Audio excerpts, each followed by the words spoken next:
Welcome to another episode of Ghosts and Stuff. Today, we're going to be talking about the biblical messengers of God, angels. But we're not going to be looking into sightings or stories. Instead, we're going to look at how we went from these surreal depictions of burning, multi-winged tetramorphs into these gentle, winged humanoids that we see today. Where did this idea of angels as winged men come from, and why has their description changed so much?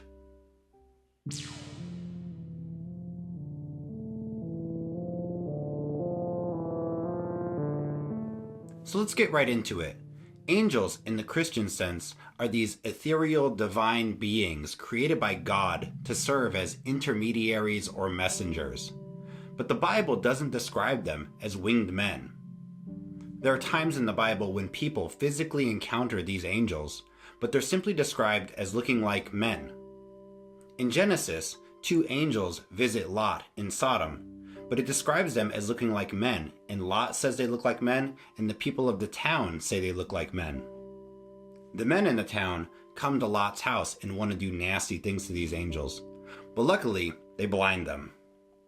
In Matthew, when Mary goes to Jesus' tomb, she sees that an angel has rolled the stone away from in front of the tomb, and she describes this man as looking like lightning and having clothes as white as snow.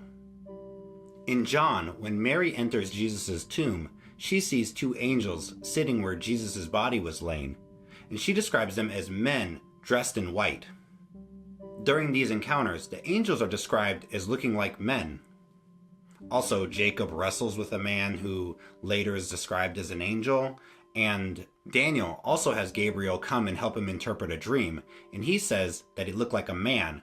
He did say that he came in swift flight, but he never says anything about having wings. Now, contrary to the physical descriptions of angels, the prophetic or visionary descriptions are much more abstract and strange. Ezekiel describes the cherubim as having the likeness of humans, but he does say that they have four faces: a human face, one of a lion, one of an ox, and one of an eagle. He also says that they have four wings, and two of them are covering their body. And I don't know what's going on behind those wings, but it does say that there are two human hands coming out from under them. He also says that the soles of their feet are like a calf's foot. So I guess they have hooves too. He also says that these beings have the appearance of burning coals, which sounds kind of terrifying with all the other strange descriptors, and I don't know how you would react if you saw this in the physical world. Now, the seraphim are described as these four living creatures that are exalting the throne of God from above it. Now, I know that it doesn't explicitly describe the seraphim this way in Isaiah, and that the living creatures in Revelation are not called seraphim, but I lump these angels into the same category based on their shared descriptors and function. One is an ox, one is a lion, one has the appearance of a human, and the other is like an eagle in flight. They each have 6 wings, 2 covering their face, 2 covering their feet, and 2 for flight. Oh yeah, these wings have eyes all over them on the front and back. And these 4 creatures are continuously worshiping the throne of God. So these are the general descriptions that we get in the Bible of what angels look like. So where did this idea of angels being these men with big white wings come from? Well, let's go back to one of the first times that these angels were depicted in artwork. And this would be in the Catacombs of Priscilla in Rome. Now, this piece of art comes from the 2nd or 3rd century, and it depicts Mary on a throne being told by the archangel Gabriel about her coming birth of Jesus. But in this depiction, Gabriel doesn't have any wings.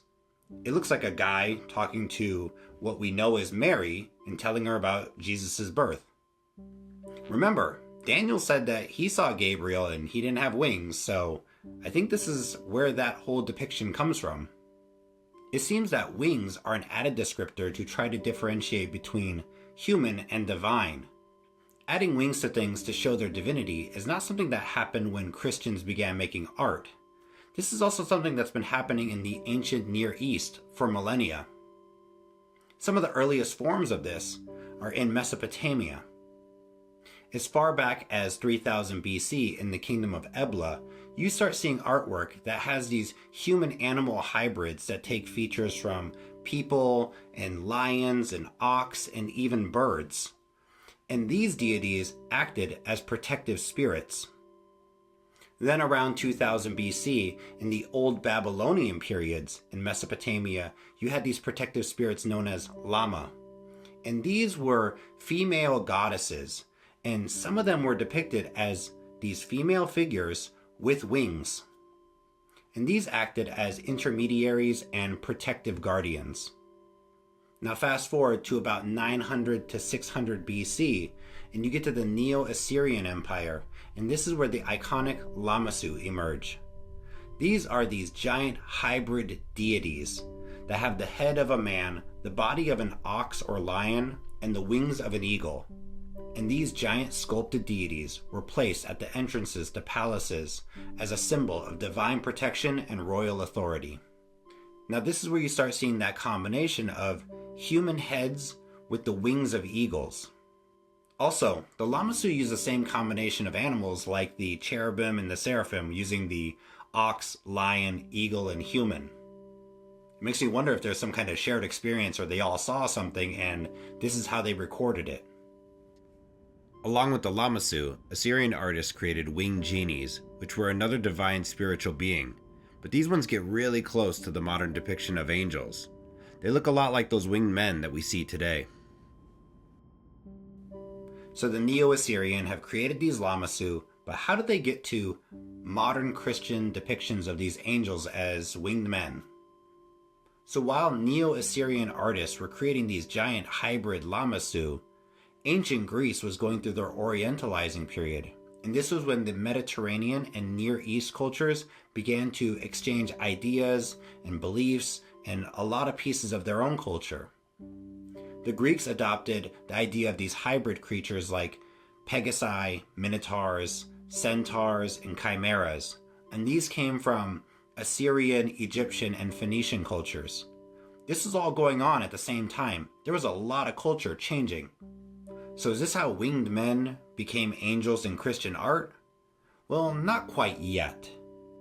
This wouldn't happen until the year 313 AD, when Emperor Constantine would legalize Christianity in the Roman Empire through the Edict of Milan.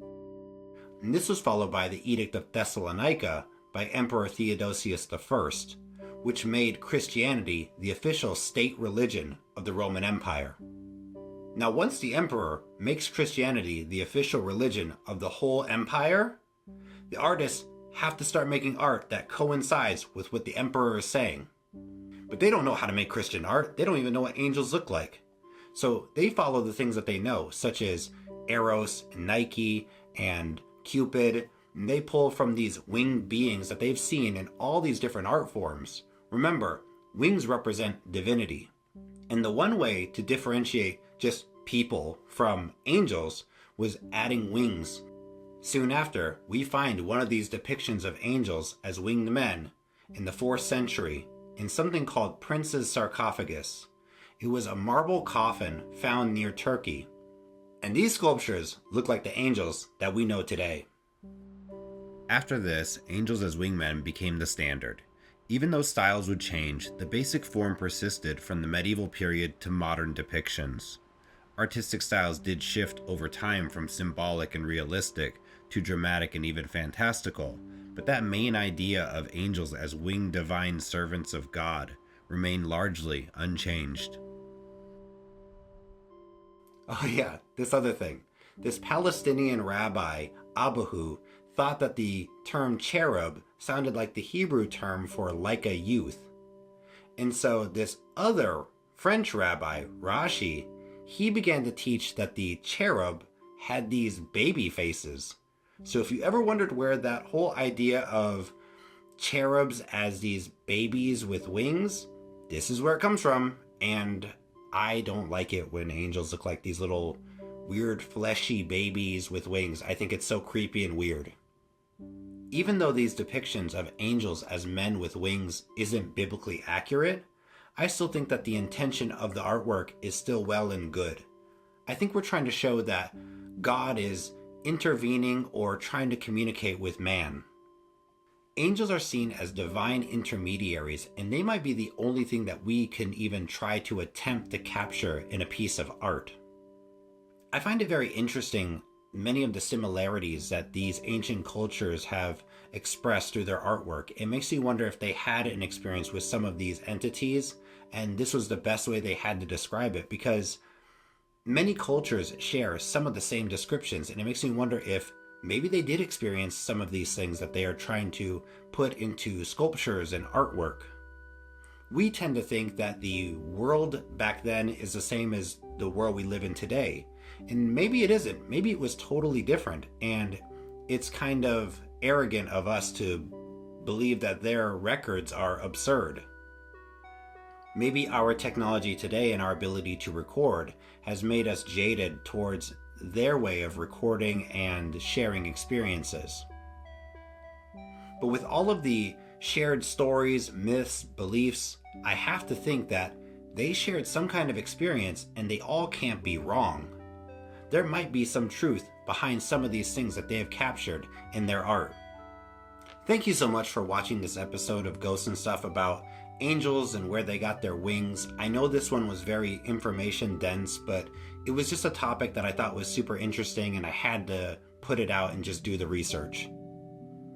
Let me know in the comments section if you ever had an experience with an angel, or a sighting, or something that you believe to be an angel, or just tell me what you think they look like. I'd love to hear it.